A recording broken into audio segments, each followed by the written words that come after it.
नमस्कार। तो इस हफ्ते क्रिप्टो मार्केट में जो हुआ वो वाकई जबरदस्त था। एक भारी क्रैश। तो चलिए आज इसी पर बात करते हैं और सीधे उन 5 बड़े कारणों को एक एक करके समझते हैं जिनकी वजह से मार्केट में इतनी बड़ी गिरावट आई। और ये गिरावट कितनी गंभीर थी समझिए।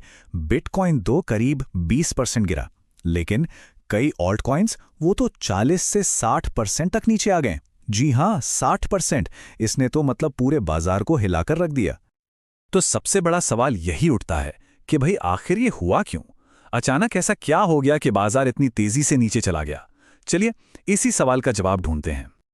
देखिए, सबसे पहले हमें उन बाहरी दबावों को समझना होगा जो दुनिया भर से क्रिप्टो बाजार पर पड़ रहे थे। असल में यही वो ग्लोबल ताकतें थीं जिन्होंने इस गिरावट की पूरी जमीन तैयार की। पहला और सबसे बड़ा कारण था दुनिया भर के इन्वेस्टर्स के बीच एक डर का माहौल, जिसे रिस्क ऑफ मूड कहते हैं।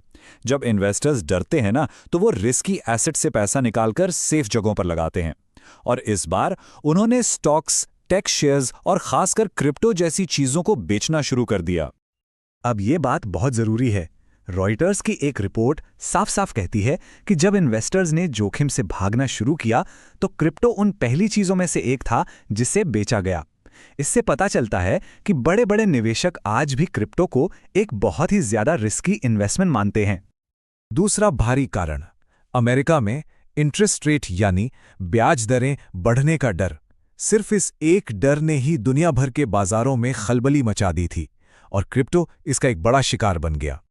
तो कनेक्शन क्या है? देखिए, ब्याज दरों और क्रिप्टो जैसे रिस्की एसेट्स में ना एक उल्टा रिश्ता होता है।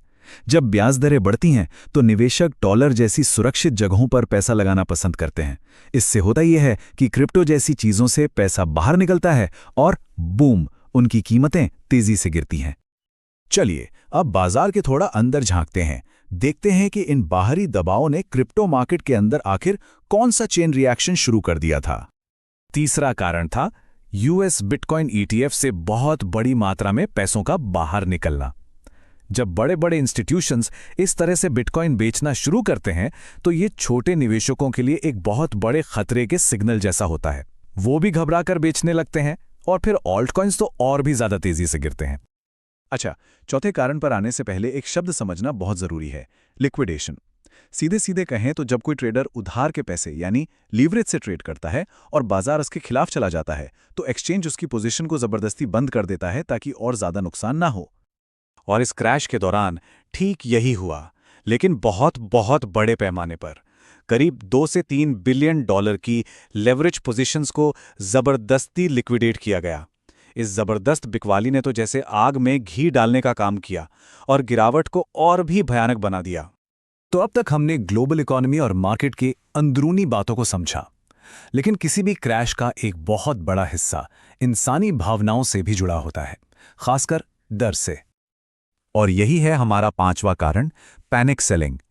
जैसे ही बिटकॉइन एक जरूरी साइकोलॉजिकल लेवल, मान लीजिए $60,000 से नीचे गिरा, बस बाजार में डर का माहौल बन गया। और इसे देखकर छोटे और नए निवेशकों ने घबराहट में अपनी होल्डिंग्स बेचनी शुरू कर दी।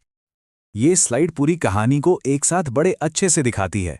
सबसे पहले बड़े फंड्स ने ईटीएफ से पैसा निकाला, फिर उधार पर ट्रेड करने वालों की पोजीशंस लिक्विडेट हुईं, जिससे बेचने का प्रेशर और बढ़ गया, और आखिर में छोटे निवेशकों ने घबराहट में बेचना शुरू किया।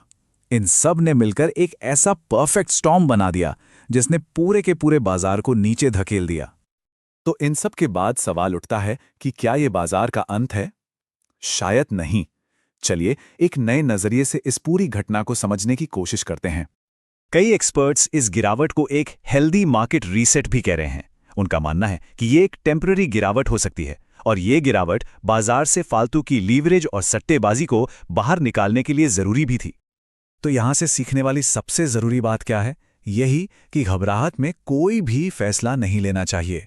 शांत रहना, अपनी रिसर्च करना और लंबी अवधि की सोच रखना ही सही तरीका है। इमोशंस में बहकर लिए गए फैसले अक्सर नुकसान ही करवाते हैं। और अंत में ये एक बड़ा सवाल हमारे सामने आता है, क्या इस तरह की अस्थिरता यानी वॉलेटिलिटी ही इनोवेशन की कीमत है? क्या किसी नई टेक्नोलॉजी के आगे बढ़ने के लिए इस तरह के उतार चढ़ाव जरूरी हैं? ये एक सोचने वाली बात है।